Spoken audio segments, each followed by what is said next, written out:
अस्सलाम वालेकुम स्टूडेंट। हम एक्सरसाइज 6 और क्वेश्चन 6.49 सॉल्व कर रहे हैं।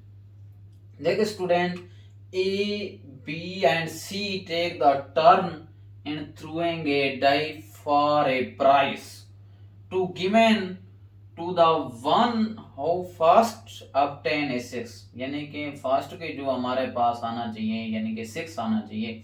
अगर हम स्टूडेंट देखें तो compare their chance of success, success का चांस हमने मेजर करना है इन तीनों का, यानी कि कंपैरिजन करना है।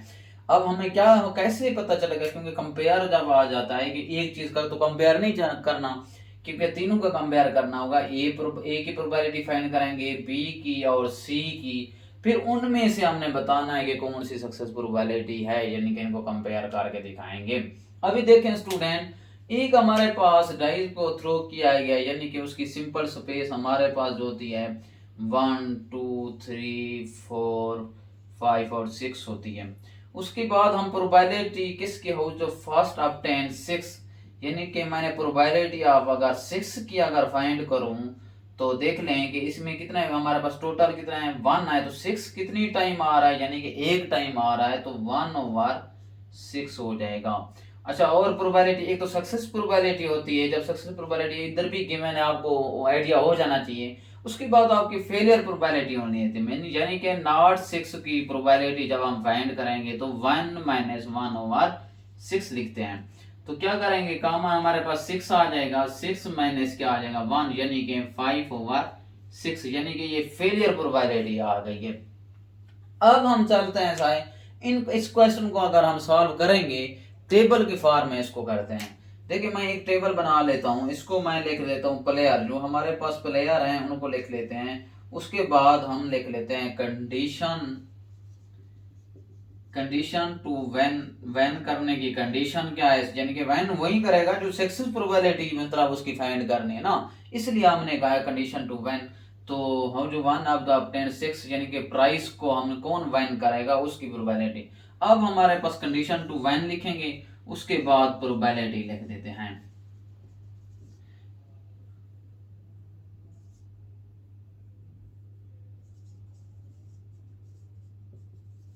ये हो गया स्टूडेंट। अच्छा, अब हम कहेंगे प्लेयर ए है, उसमें हमने कहा था, उन्होंने क्या कहा है कि गिवन टू द वन, यानी कि एक की किया है हमारे पास वो द फर्स्ट ऑफ 10 is 6, यानी कि एक जो हमारे पास है, यानी कि ए जो है गेट्स द 6, 6 गेट्स करेगा, यानी कि 6 नंबर गेट्स कर लेगा। उसकी प्रोबेबिलिटी अब क्या होगी, प्रोबेबिलिटी ऑफ, यानी कि अब मैं लिख देता हूं इसकी टोटल प्रोबेबिलिटी 1/6 होगी, एक 6।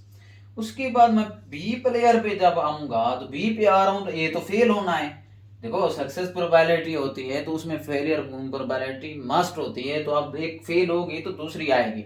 अब सी ने जब इसको बी पे आएंगे तो यानी कि ए के हमारे पास ए फेल हो गया, ए फेल हो गया, तो सेकंड क्या है, बी गेट्स द 6, यानी कि 6 नंबर ले लेगा, यानी कि 6 पे आनी चाहिए कि अब 10 सारों एक एक मतलब 6 ही नंबर लेके आना है। अब देखें ए फेल की फेलियर प्रोबेबिलिटी अब कौन सी है हमारे पास, यानी कि 5/6 मल्टीप्लाइड बी गेट्स की प्रोबेबिलिटी, कामा का मतलब है एंड, यानी कि एंड का मतलब होता है मल्टीप्लीकेशन।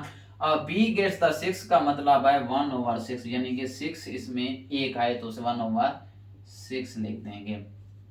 अब इक्वल टू 5 1 5, यहाँ पर मैं आंसर भी लिख देता हूँ 6 हमारे पास 36 आ जाएगा।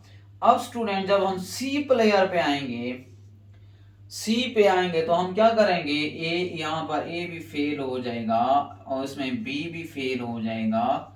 तो अब सी जो होगा क्या करेगा, and C gets the 6 gets कर लेगा, यानी कि 6 की प्रोबेबिलिटी हमारे पास क्या है, यानी कि 6 कितनी टाइम आ रहा है, तो 1 टाइम आ रहा है 1/6। अब बी फेल्स, ए फेल्स की प्रोबेबिलिटी कौन सी, फेलियर प्रोबेबिलिटी का हमने यहां तक लिख दी थी 5/6, इसके बाद मल्टीप्लाइड 5/6, इसके बाद मैंने बी फेल्स की फेलियर प्रोबेबिलिटी लिख दी है, एक फेलियर प्रोबेबिलिटी लिख दिया, और इसके बाद 6 की प्रोबेबिलिटी लिख रहा हूँ 1/6 आ जाएगी, यानी सी की। तो हम इसको मल्टीप्लाइड 5 5 25 आता है, और ये 6 इज द 36, 636 को फिर मल्टीप्लाइड करोगे कैलकुलेटर पर 2/6 आ गया। अच्छा, अब यहां तक हमने कंप्लीट कर लिया है। हम क्या करते हैं, अब ऐसा करते हैं वन राउंड, यानी कि वन राउंड कंप्लीट करेंगे फेलियर प्रोबेबिलिटी की, वो हमें जरूरत है। मैं क्या कर लेता हूं, वन राउंड, क्या वन राउंड फेलियर प्रोबेबिलिटी का एक दफा राउंड कंप्लीट कर लेते हैं, यानी कि एक की फेलियर, दूसरे की, फिर तीसरे की। वन राउंड फेलियर प्रोबेबिलिटी क्या आएगी, इक्वल टू, अब देखें फेलियर प्रोबेबिलिटी कितनी है, 5/6, यानी कि ए की 5/6 हो गई, बी की भी 5/6 हो गई, सी की भी 5/6 आ गई हमारे पास। इनको मल्टीप्लाइड करेंगे, 5×5 = 25, 25 को 5 से मल्टीप्लाइड करेंगे 125 आ जाएगा। 6 × 6 किया तो 36 आता है। सॉरी यार, नजर आ रहा है कि नहीं आ रहा आपको?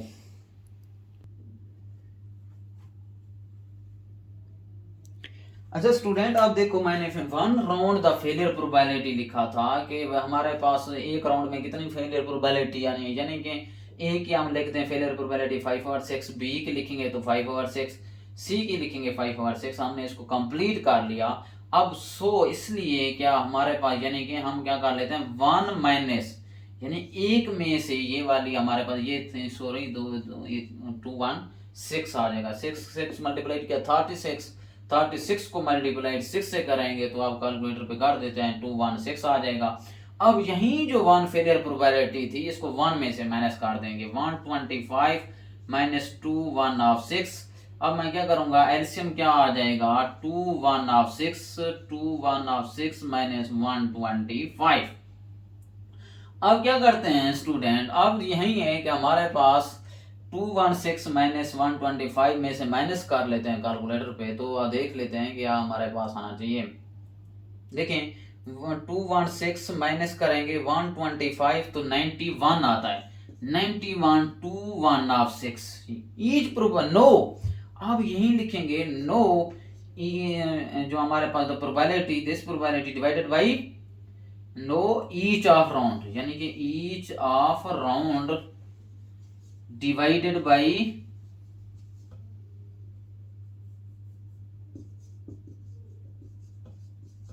बाई इसी के साथ 91 और 2/6। देखिए स्टूडेंट, अब हम क्या करेंगे, इसी नंबर को 90 और 21 के साथ इस प्रोबेबिलिटी के साथ मल्टीप्लाइड कर देंगे, इसके साथ भी करेंगे, इसके साथ भी करेंगे, फिर वो हमारा फाइनल प्रोबेबिलिटी आंसर आएगा।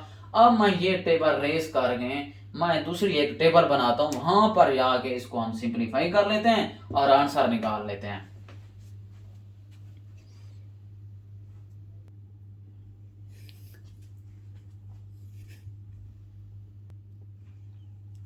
अच्छा स्टूडेंट, ये जो नंबर था 91/216, मैंने यहां पर आगे डिवाइड करूंगा, यानी कि आप डिवाइड करेंगे 91/216 फेलियर प्रोबेबिलिटी का जो आंसर आया था।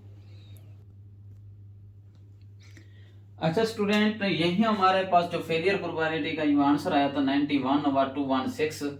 अब हम ए प्लेयर की फाइनल प्रोबेबिलिटी फाइंड आउट करनी थी, ठीक है। ये तो एक क्या हमारे पास 1/6 आया था, लेकिन यही जो नंबर आ रहा है तो वन राउंड ऑफ फेलियर जो हुआ था, हम थ्रो करना था, यानी कि टर्न आउट होना था, तो यही हमने आगे डिवाइड कर लेना था 91/216। जब इसको कैलकुलेटर पे डिवाइड करोगे तो 36/91 आता है। देखें उसके बाद आपके पास ये आंसर आया है कि नेक्स्ट जो हमारे पास आया ये वाला 5/36, तो पहले से आप देख लोगे प्रोबेबिलिटी गिवन है, यही नंबर हम आगे डिवाइड कर रहे हैं, ये 91/216 30 डिवाइड कैलकुलेटर पर लिखोगे तो 30/91। उसके बाद 25/216 डिवाइडेड बाई 91/216, 25/91। अब इनका हमारे पास क्वेश्चन क्या था, उन्होंने कहा कि भाई कंपैरिजन करना था, compare their success, chance of success, इनके कंपेयर करना है किसका चांस है ऑफ सक्सेस में आएगा। अब कंपेयर कर लेते हैं, कंपेयर द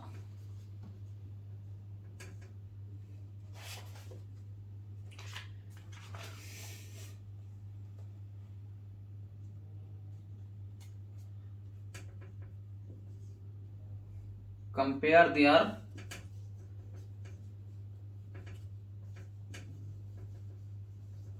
सक्सेस ठीक है स्टूडेंट, अब आपको नजर आ रहा होगा। तो अब हम क्या करेंगे, प्रोबेबिलिटी लिख लेते हैं। यानी कि ए हमारे पास ratio B ratio of C equal to, A ratio क्या है हमारे पास 36 ओवर 91, रेशो हमारे पास 30 ओवर 20 91 सॉरी 20 हमारे पास 5 ओवर 91। अब अगर हम देख लें तो ये अच्छा पैटर्न बन गया है, क्योंकि ए की जो हमारे पास सक्सेस प्रोबेबिलिटी ज्यादा है, उसके बाद बी की जो हमारे पास 30 है तो 30 हमारे पास उससे कम है, और सी की उससे ज्यादा कम है 20। यानी कि ये अरेंजमेंट कंपेयर हो गया, चांसेस ज्यादा आने के हमारे पास जो चांस हैं वो ए के ज्यादा हैं, उसके बाद फिर बी के, फिर उसके बाद सी के। तो हमने ये क्वेश्चन कंप्लीटली सॉल्व कर लिया 6.49। ठीक है स्टूडेंट, अब हम आते हैं 6.50 क्वेश्चन सॉल्व करने के लिए।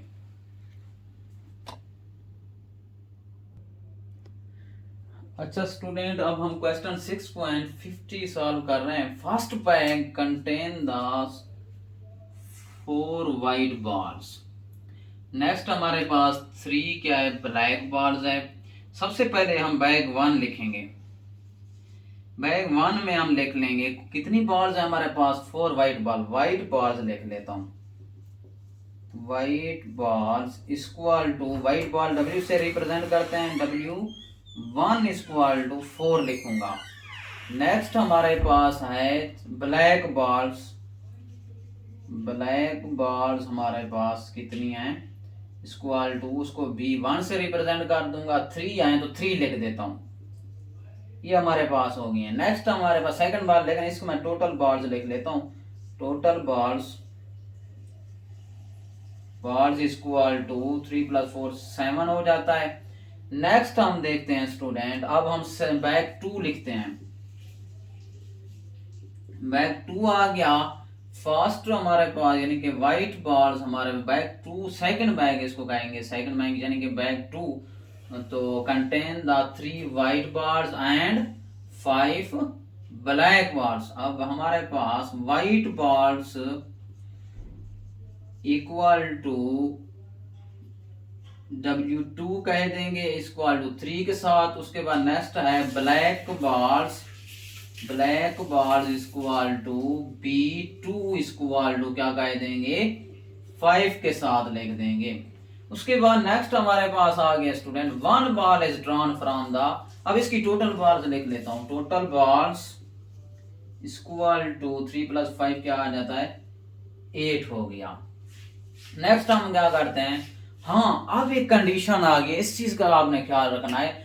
One ball is drawn from the first bag, यानी कि एक जो बॉल है आपने ड्रॉन करनी है कि फर्स्ट बॉल में, and placed unseen in the second ball में, यानी कि आपने सेकंड बॉल में जाके ऐड करनी है। अनसीन का मतलब है अब हम कोई भी बॉल लेंगे, यानी कि व्हाइट बॉल भी ले सकते हैं और नेक्स्ट क्या कर सकते हैं, व्हाइट बॉल भी ले सकते हैं। तो स्टूडेंट समझें, अब हमारे केस ये तो नहीं बताया कि आप केस 2 होंगे, यानी कि हम व्हाइट बॉल के साथ भी सॉल्व करेंगे केस 2 में, और इसके बाद केस 1 में भी स्टार्ट करेंगे। अभी हम सॉल्व करते हैं, केस 1 मैं बना लूंगा। केस 1 में मैं क्या करता हूं कि मैं 1 बॉल ट्रांसफर करता हूं, यानी कि व्हाइट बॉल को ट्रांसफर कर लेता हूं। फिर उसके बाद केस 2 में क्या करेंगे, ब्लैक बॉल को ट्रांसफर कर देंगे बैग 2 में। अब कंडीशन नहीं थी, अनसीन है, तो अब 2 बॉल्स हैं तो हम कोई ना कोई उनके 2 केस बनाएंगे। अब हमारे पास क्या करेंगे, 1 बॉल हम कहते हैं 1 बॉल्स जो है ना ट्रांसफर की जाती है फ्रॉम ट्रांसफर फ्रॉम बैग, यानी कि white ball, sorry white ball लिख लेते हैं इधर। व्हाइट बॉल नजर आ रहा है कि नहीं आ रहा लोगों को। अच्छा स्टूडेंट, केस 1 में हमने लिखना है कि यानी कि व्हाइट बॉल, यानी कि 1 व्हाइट बॉल हम क्या कर रहे हैं, व्हाइट बॉल ट्रांसफर कर रहे हैं, यानी कि ट्रांसफर फ्रॉम 1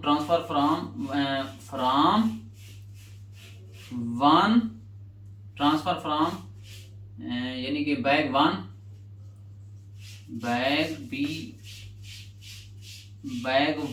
टू बैग 2। ठीक है, अब हमारे पास ये है कि 1 बॉल हमने ट्रांसफर कर दी यानी कि बैग 2 में। अब 1 बॉल सेंस लिखेंगे, 1 बॉल हमारे पास क्या हो गई है, 1 सेंस 1 बॉल क्या होगी, ऐड हो गई किस में, बैग 1 बॉल 1 वाइट बॉल हमारे पास जब ऐड हो गई किस में, बैग 2 में, तो हमारे पास देयर, तो वाइट बॉल अब कितनी है, अब 2 में पहले कितनी वाइट बॉल थी, 3 थी, तो अब कितनी हो गई हैं, 4 हो गई हैं। There 4 white balls R A 4 हो गई हैं। एंड उसके बाद ब्लैक बॉल्स हमारे पास कितनी थी, ब्लैक बॉल्स हमारे पास आ गई हैं स्टूडेंट इक्वल टू 5 है। और टोटल बॉल्स हम लिख लेते हैं, टोटल बॉल्स यहाँ पर हम इसी तरह से इंग्लिश में लिखने की जरूरत ही नहीं, अगर हम कह देते हैं कि 1 बॉल, यानी ठीक है, 1 वाइट बॉल एडेड बैग 2 में, there 4 white ball are 4 and black ball equal to 5। Total ball equal to कितना हो जाएगा, अब एक इसमें 4 प्लस यानी कि 4 प्लस 5 ऐड करेंगे तो क्या आ जाएगा, 9 आ जाएगा। अब लिखते हैं स्टूडेंट प्रोबेबिलिटी ऑफ किसकी, मैं लिख देता हूं, यानी कि अब प्रोबेबिलिटी हमने किसकी फाइंड करनी है, आगे देखें, probability that A black ball no the drawn from the second bag, second में से कौन सी ब्लैक बॉल की प्रोबेबिलिटी फाइंड करनी है, प्रोबेबिलिटी ऑफ यानी कि B2, लेकिन इसमें एडिशन क्या होगी, W1 ऐड हुई पड़ी है, यानी कि हमारे पास ये इस तरह की यानी कि कंडीशन आई है, एक बैग से जब दूसरी बॉल आती है वाइट 1, अब इसमें ऐड हो गई है, तो क्यों हम लिख रहे हैं ये कि हम हमारे पास ब्लैक बॉल कितनी है, 5 है, तो 5 लिख देंगे। उसके बाद टोटल में ये जो बता रही है ना W1 ऐड क्या हुआ, यानी कि टोटल में चेंज आया है 5/9, यानी कि टोटल में चेंज आया तो 5/9, यानी कि अगर हम प्रोबेबिलिटी यहाँ पर देखें स्टूडेंट, अगर हम प्रोबेबिलिटी ऑफ W1 की निकालते हैं, probability of W1 equal to क्या आ जाता है, 4/7 आ जाएगा। प्रोबेबिलिटी ऑफ B1 यानी कि ब्लैक 1 निकालेंगे तो 3/7 आ जाता है। इधर हम देखते हैं अगर probability of W2 equal to 3/8, probability of B5 की वैल्यूज है, तो यानी कि सॉरी B2 की इक्वल टू 5/8 आ जाती है। देखो अब इसमें टोटल में चेंज आया है, जब टोटल में चेंज हम लाया कि एक बॉल ट्रांसफर होंगे तो हम इस पैटर्न में लिखते हैं, ये याद करना, क्योंकि कंडीशनल प्रोबेबिलिटी होगी इसलिए इसको कंडीशनल प्रोबेबिलिटी में यूज करेंगे। अब हम आ जाते हैं, अब हमारे पास कंसेप्ट क्लियर हो गए, यानी कि अब हम लिख लेते हैं सारी ये प्रोबेबिलिटी हम लिख लेना, यहाँ पर आपने लिख लेनी है। उसके बाद आ जाते हैं probability of W1 equal to 4/7, probability of B1 equal to 3/7।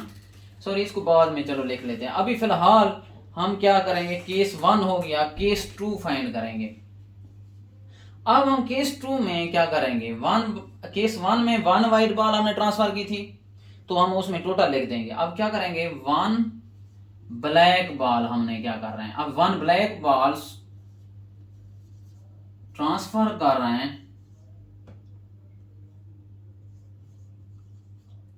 From bag 2 में, तो फिर हमारे पास कितनी हो जाएगी, वाइट बॉल तो वहीं रहेगी।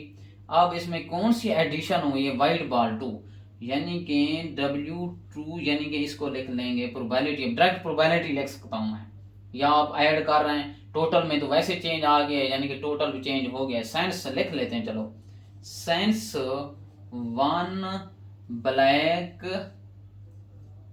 बॉल एड बैग 2 में, देयरफॉर लाजमी लिखेंगे, देयरफॉर अब हमारे पास ब्लैक बॉल कितनी है थी पहले, black ball equal to, black ball पहले कितनी थी हमारे पास बैग 2 में, तो 5 थी, तो अब कितनी हो जाएगी, 6 हो जाएंगी। एंड वाइट बॉल तो वही सेम रहेगी, वाइट बॉल सेम रहेगी, वाइट बॉल इक्वल टू कितनी थी हमारे पास 3 है तो 3 रहेगी, एंड उसके बाद क्या है इधर कॉमन डाल दें, इसके बाद टोटल बॉल्स हैं, टोटल बॉल्स आप कितना हो जाएंगी 6 प्लस यानी कि 5 आप करें आप 6 प्लस 3 यानी कि 9 ही आता है, टोटल बॉल 9 आता है। अब प्रोबेबिलिटी फाइंड कर रहे हैं, नजर आ रहा है कि नहीं आप सबको?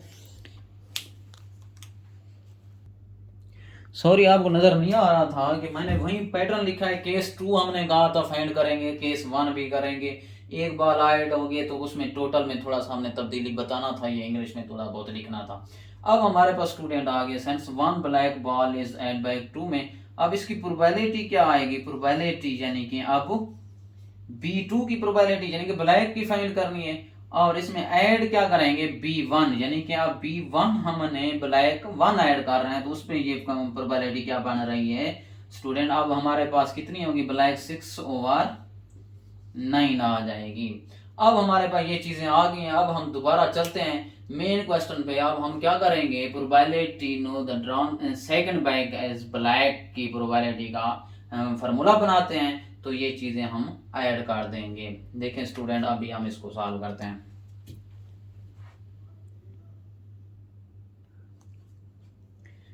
अच्छा स्टूडेंट अब हम आ गए हैं यानी कि अब बैक ब्लैक फ्रॉम बैक 2 का ये फार्मूला है, probability of W1 white multiplied probability of B2 में यानी कि W1 ऐड किया था वो वाली प्रोबेबिलिटी मल्टीप्लाई करेंगे, यानी कि इसको कंडीशनल प्रोबेबिलिटी ही कहते हैं।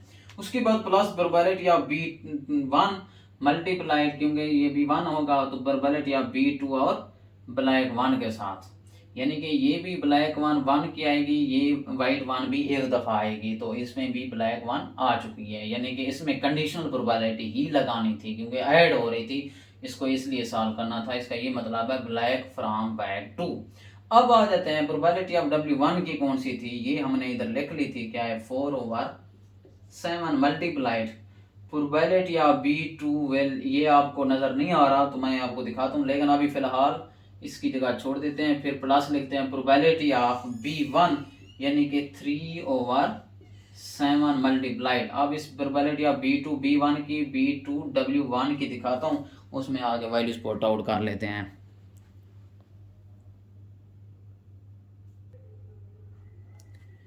अच्छा स्टूडेंट अब हम आते हैं, देखें स्टूडेंट अब हम क्या करेंगे, प्रोबेबिलिटी B2 और W1 की ये वाली प्रोबेबिलिटी तो 5/9 यानी कि 5/9 मल्टीप्लाइड कर देते हैं। उसके बाद हम प्रोबेबिलिटी B2 ओवर B1 की हमने 6/9 ही फाइंड कर रहे थे।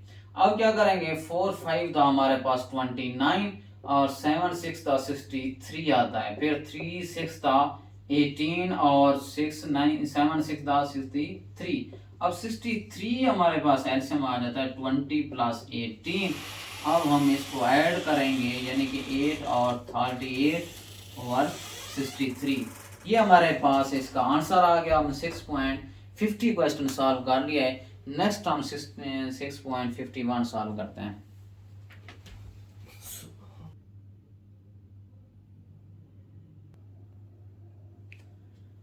अच्छा स्टूडेंट आपका जो क्वेश्चन आ गया 6.51 बहुत ही इंपॉर्टेंट है।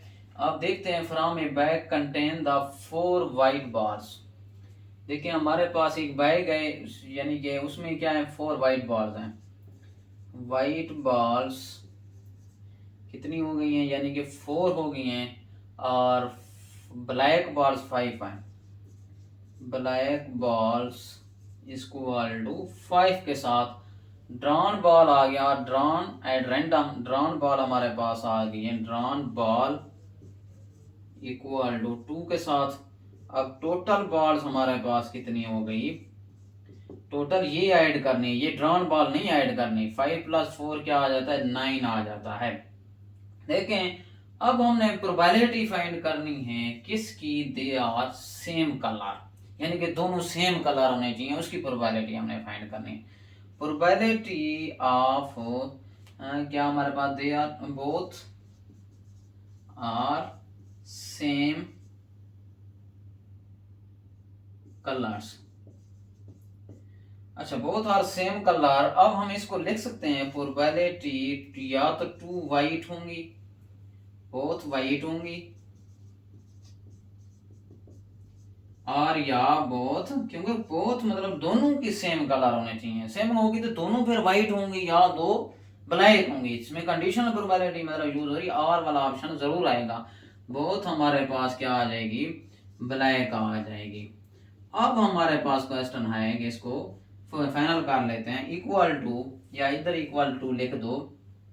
अब हम इसमें कॉम्बिनेशन लगाएंगे स्टूडेंट। पहले पहले क्या करते हैं, हम डिवाइड करते थे, याद होगा, टोटल कॉम्बिनेशन। टोटल कॉम्बिनेशन में कैसे करते थे, यानी कि टोटल बॉल्स में से ड्रॉन बॉल कौन सी हैं वो हमने लिखनी होती थी, ये 2 हमने ड्रॉन बॉल लिखी थी। आर का मतलब है प्लस। अब हमारे पास यानी कि वाइट बॉल्स में से, यानी कि वाइट बॉल्स टोटल कितनी है 4, 4 में से हमने 2 ड्रॉन करनी थी अलग से, उसमें आर आ गया, यानी कि हम प्लस लिखेंगे।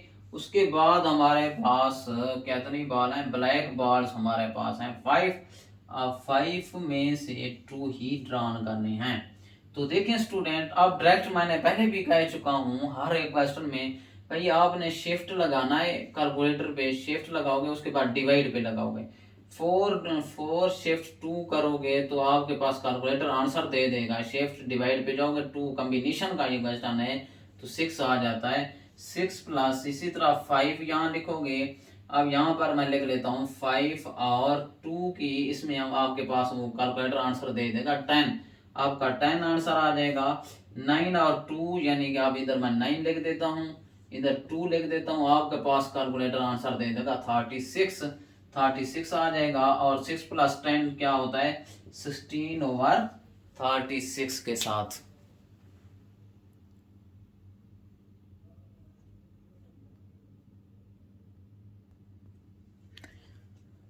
अच्छा, आपका मेन आंसर यही आ गया। 6 प्लस 10 क्या, तो 16 होता है, 16/36। अब इसको सिंप्लीफाई भी कर सकते हैं, यहाँ तक भी हो सकते हैं। अगर हम कह देते हैं 4 4 द 36, 4 9 द क्या, सॉरी 4 4 द 16, 4 9 द हमारे पास क्या आता है 36, 4/9 भी आंसर ठीक है, यहाँ तक भी रोक दें आपका आंसर ठीक है। अभी हम क्वेश्चन 6.5 कंप्लीटली सॉल्व कर लिया है। अब हम आते हैं 6.52 सॉल्व करते हैं क्वेश्चन।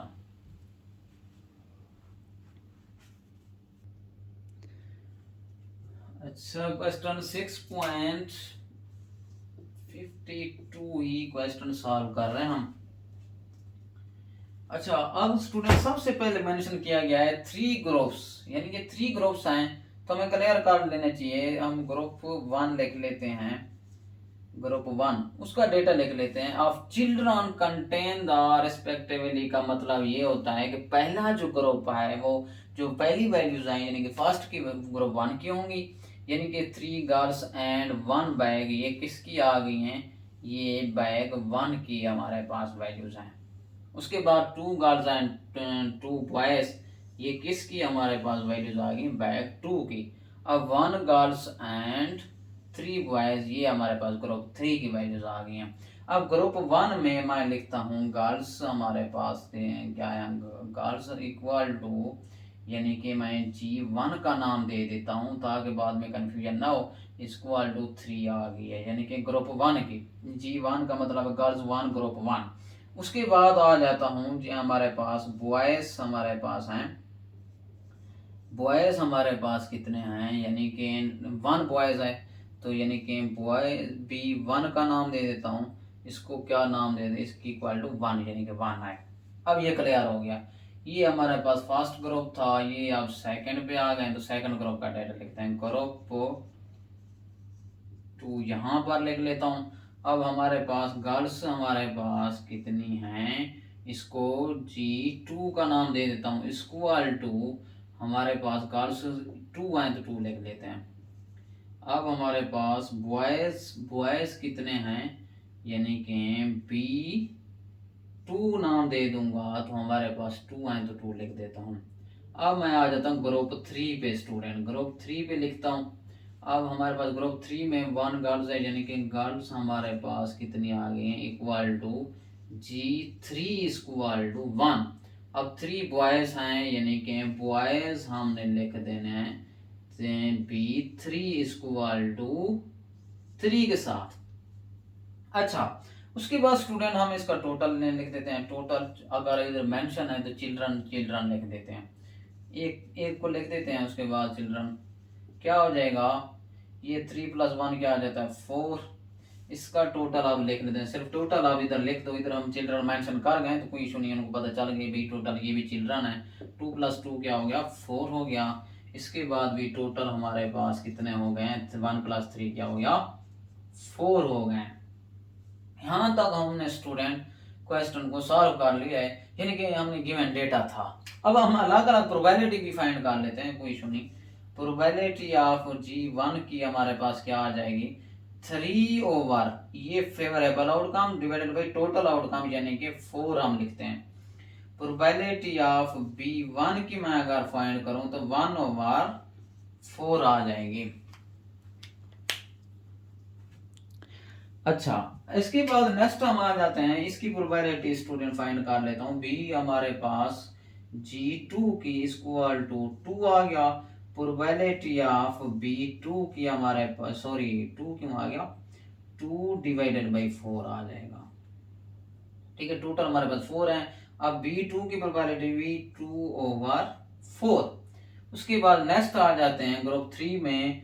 प्रोबेबिलिटी ऑफ G3 की अगर मैं फाइंड करूं तो फेवरेबल आउटकम ये खुद होती है 1/, टोटल आउटकम यानी कि 4 हो गया। Probability of B3 equal to क्या आ जाएगा बॉयज 3/4।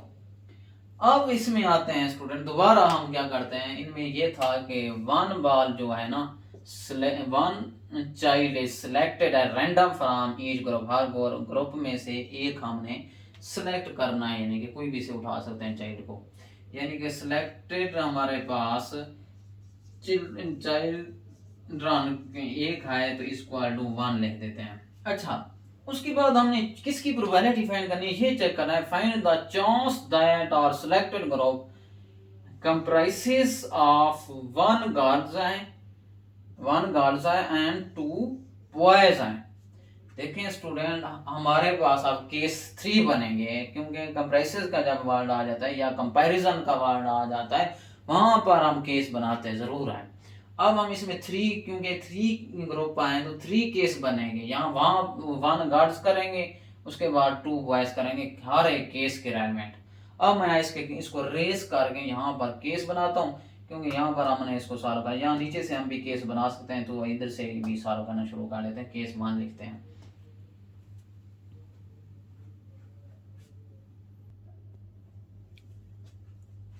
अच्छा स्टूडेंट, हमने प्रोबेबिलिटी फाइंड करनी थी कि 1 गर्ल्स एंड 2 बॉयज का होना जरूरी था। अब देखें प्रोबेबिलिटी ऑफ P1 मैं लिख रहा हूँ, केस 1 लिखा, यानी कि ग्रुप 1 में ये मतलब था कि भाई आपके गर्ल्स होनी चाहिए। ग्रुप 1 में हमारे पास क्या होना चाहिए गर्ल्स। गर्ल्स की प्रोबेबिलिटी हम फाइंड कर रहे थे 3/, ये हमारे पास था। देखिए 3/, हमारे पास स्टूडेंट 4 यहाँ पर आकर लिख लेता हूँ 3/4। काम का मतलब है मल्टीप्लीकेशन है। अब ग्रुप 2 में देखेंगे किसकी बॉयज की प्रोबेबिलिटी, ग्रुप 2 में बॉयज की, यानी कि 2/4 मल्टीप्लाइड। और ग्रुप 3 में भी क्या, इसका ये मतलब था 2 बॉयज का ये मतलब था ग्रुप 2 जो है हमारे पास उन दोनों में बॉयज देखने हैं, एक में गर्ल्स देखनी है, ये कंडीशनल थी, यानी कि 2/4। फिर इसके बाद ग्रुप 3 में हमारे पास क्या है 2 बॉयज हैं। बॉयज की क्या आएगी प्रोबेबिलिटी, क्या थी हमारे पास यही थी ना बॉयज की 3/4। अच्छा देखें इनको आपस में मल्टीप्लाइड कर लेते हैं। 3 2 6, 6 3 हमारे पास क्या आता है 18, और 4 4 16, 16 4 64, तकरीबन मेरे ख्याल में 64 ही आता है। दोबारा भी हम कैलकुलेटर पे सॉल्व कर लेते हैं। 4 × 4 × 4 64, ताकि गलती ना हो। 3 × 2 × 3 18 आता है। 18/64 हमारे पास आ गया, इधर ही रहने देंगे। ये प्रोबेबिलिटी हमने P1 फाइंड कर ली है। अब आते हैं केस 2। केस 2 में आप क्या करेंगे स्टूडेंट, यहाँ पर आपने देखना है कि आप कैसे करते हैं। अब ग्रुप 1 में हमने क्या करना है, ग्रुप 1 में क्या करेंगे आप बॉयज करेंगे। नेक्स्ट अब ग्रुप 2 में अब हमारे पास 2 में अब गर्ल्स चली गई है, यानी कि अब गर्ल्स किसकी लेंगे 2 की। उसके बाद नेक्स्ट कॉमन लिखेंगे ग्रुप 3 की स्टूडेंट अब क्या करेंगे, यानी कि बॉयज, यानी कि 2 बॉयज होने चाहिए। ये यहाँ अब दूसरे वाला गर्ल्स हो गई है। अब इसको अल टू क्या करेंगे स्टूडेंट P2 फाइंड कर रहे हैं, यानी कि P केस 1 के साथ P1 प्रोबेबिलिटी आ गई, P2 आ गई, उसके बाद केस 3 करेंगे, यानी कि फिर इनको आपस में ऐड करके मेन आंसर आगे निकाल देंगे। प्रोबेबिलिटी ग्रुप 1 की में आपने क्या करना है, आप देखना है बॉयज को, बॉयज ये वाला है, यानी कि 1/4। ग्रुप 2 में किसको देखना है, गर्ल्स को। ग्रुप 2 में गर्ल्स कितना था, 2/4 था। अब ग्रुप 3 में जो हमारे पास स्टूडेंट हैं बॉयज हैं ग्रुप 3 में, तो 3/4 हैं। अब इसको मल्टीप्लाइड कर लेता हूँ, 2 1 2 3 6 ऊपर वाले आपस में मल्टीप्लाइड होंगे, नीचे डोमिनेटर वाले आपस में मल्टीप्लाइड हो जाएंगे, ये 64 आ जाता है। अब हम केस 3 भी बनाएंगे। केस 3 में अब हम क्या करेंगे, देख स्टूडेंट, अब हम केस 3 बना रहे हैं। ग्रुप 1 में ये अब बॉयज आएगा, ग्रुप 2 में भी हम हमारे पास क्या आ जाएगा, ग्रुप 2 में भी बॉयज आएंगे, उसके बाद कामा ग्रुप 3 में आप क्या आ जाएगी, गर्ल्स आ जाएगी। इसकी प्रोबेबिलिटी फाइंड करनी है, यानी कि P3। अच्छा, अब प्रोबेबिलिटी ग्रुप 1 में बॉयज को देखनी है। बॉयज की क्या थी हमारे पास, 1/4 थी। अब ग्रुप 2 में भी बॉयज की देखनी है, तो 2/4 है। उसके बाद नेक्स्ट हमारे पास ग्रुप 3 में आप गर्ल्स को देखना है, तो 1/4 2 1, ये सारे ऊपर में मल्टीप्लाइड होंगे, 1 × 2 × 2 1 2 1 2 आ जाता है। उसके बाद ये 64 आ गया है। अब हम स्टूडेंट इसकी हमने मेन क्वेश्चन यानी कि टोटल प्रोबेबिलिटी यानी कि P लिख देंगे, P1 + P2 प्लस क्या आ जाता है, P3। देखें आपको नजर आ रहा है कि नहीं, फिर भी चेक कर लेते हैं।